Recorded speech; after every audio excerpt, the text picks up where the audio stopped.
PVZ has been on fire lately. Stork's PVZ has been sick, but like he's beating everybody. So I mean, Luxury is gonna have his work cut out for him, and I'm really including glad that it J-Dong. was Luxury.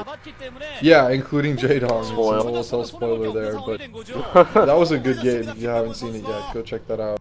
But as I was saying, yeah, that just makes me so much happier that Luxury won, because I think ZerO would have really gotten crushed by Stork. You just know that he's putting up a fight with this guy. I mean, barely any ZerO's been able to put up a fight with that guy, but ZerO just would have been 3-0'd in horrible fashion. I mean, that looks like that's what happened anyway. He just got 3-0'd in horrible fashion by Luxury. It's important to see some good games for the finals, and I think with Luxury in there, I mean, we're pretty much guaranteed to see good games. It doesn't matter how the other semifinal works out. We're going to see some good games. Luxury is no slouch as EVP. He's going to put either of those guys to the test.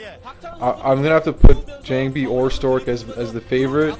Personally, it might just be my own bias, but it should be an amazing final. And as far as Jangbi versus Stork goes, that should be a really awesome series as well. Both of those guys are good PvPers. Yeah, Stork having the edge, historically. I actually I picked Luxury over ZerO, so this is my first actually multiple point win of the year. And I actually took Jangbi over Stork. Did you really? I really did. Well, you know, it's not a bad bet, man. I'd have to pick Stork myself. Just because he's been playing.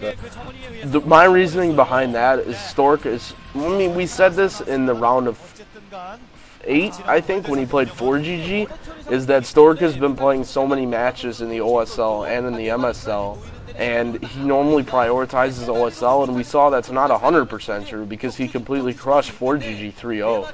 But I still think Jangbi not being in the OSL, not really having any big tasks, he's going to be training a lot for PvP, and he's been doing that so much. He's been playing players like Free and Bisu in the other leagues, so he's kind of on his PvP, where just like you said, it seems like Stork has just been playing so much PvC lately. Yeah, I haven't really seen Stork play much PvP other than his baffling loss to Dako in the last game. I remember that game. I think he was really preoccupied with something else. I think it was OSL at the time. That was brutal. But anyway, I mean, that aside, we know that Stork's PvP is super solid. Every player is going to have little slumps or whatever. I'd have to put my money on Stork, but it's going to be super close.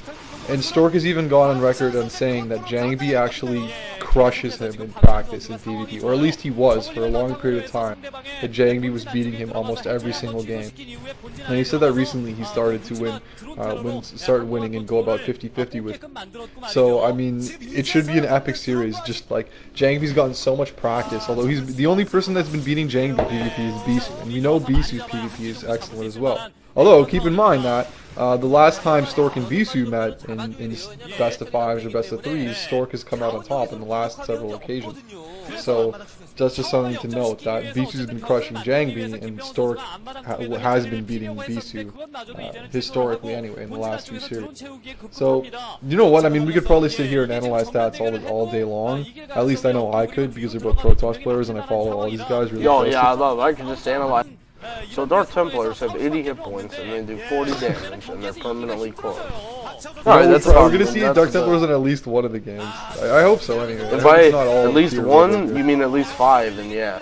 And also, on the note of Stork and Jangbi being teammates, there's an awesome interview, and I want to share some information for that, but let's save that for Saturday. So if you're ready to move on, I mean, Luxury pretty much handily won that, and I'm looking forward to Stork versus Jangbi on Saturday. No, I just want to mention how strange it is that, like, this whole time we've been predicting ZerO to lose, and he's just been totally, like, upsetting us and upsetting everybody. And he just got crushed. Like, he really, when you look back on it, he got totally decimated. It was not only was it 3-0, but every game was pretty much complete domination.